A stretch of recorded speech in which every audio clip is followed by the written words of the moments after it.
Quand je suis rentrée en France, quand je suis sortie du train, il y avait déjà toute ma famille, il y avait plein de monde qui m'attendait à la gare avec cette médaille. Je ne m'y attendais pas du tout. Je m'appelle Léa Fernet, j'ai 20 ans, je suis championne du monde, vice-championne paralympique et je suis sélectionnée pour Paris 2024. Chez mes grands-parents, il y avait une table de ping-pong. Mon frère en faisait déjà. J'ai essayé avec lui, du coup ça m'a plu.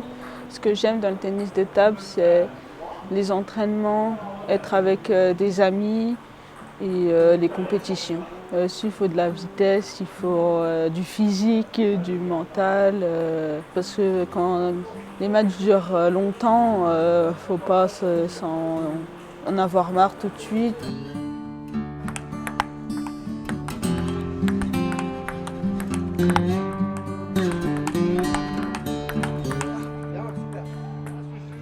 J'ai découvert le haut niveau parce que j'étais en compétition en individuel au Critérium fédéral. Et il y a l'entraîneur du sport adapté qui était là aussi sur cette compète. Et il a dit tiens, cette fille-là peut intégrer le sport adapté. Puis après j'ai dû commencer 1 an plus tard les compétitions internationales. Quand j'étais en CM2, j'avais des semaines que j'étais pas là. Et puis au collège, c'était très content de moi que je fasse ces compétitions. Et du coup, j'avais des emplois du temps à ménager. Puis là, je suis en bac pro cuisine. Je suis mis en pause. L'année prochaine, je vais recommencer mon bac pro. On entraîne 15 amateurs par semaine. Il y a des personnes qui viennent à Espray ici pour me relancer, pour jouer avec moi.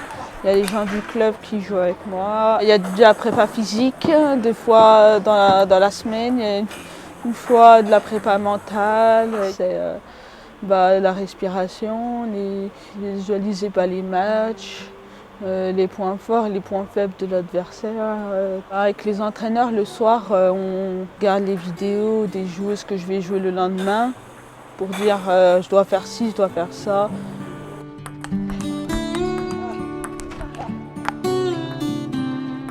C'était en 2021 quand j'étais presque qualifiée pour Tokyo.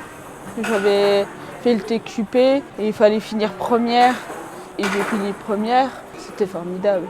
Je venais juste pour découvrir, pour savoir comment se passaient les Jeux paralympiques. Je perds mon premier match, c'est pas grave, on peut en gagner des autres. Je suis venue pour gagner et pour perdre.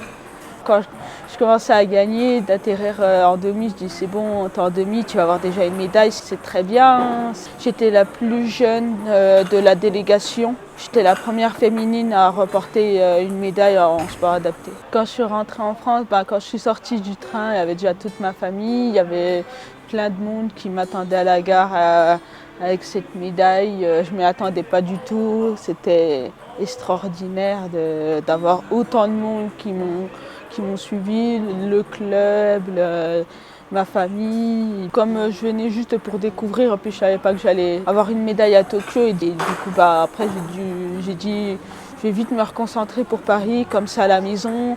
Donc là, c'est à Paris, c'est formidable parce que déjà, il n'y a plus de Covid, du coup, il va y avoir plein de monde qui va venir nous encourager. Les autres sports pour revenir nous voir, nous, on pourra aller voir les autres sports. Ça fait rêver. L'objectif de Paris, c'est la médaille d'or, mais ça va être très difficile. Mais je vais tout donner pour aller chercher au moins une médaille et puis l'or, ce serait mieux.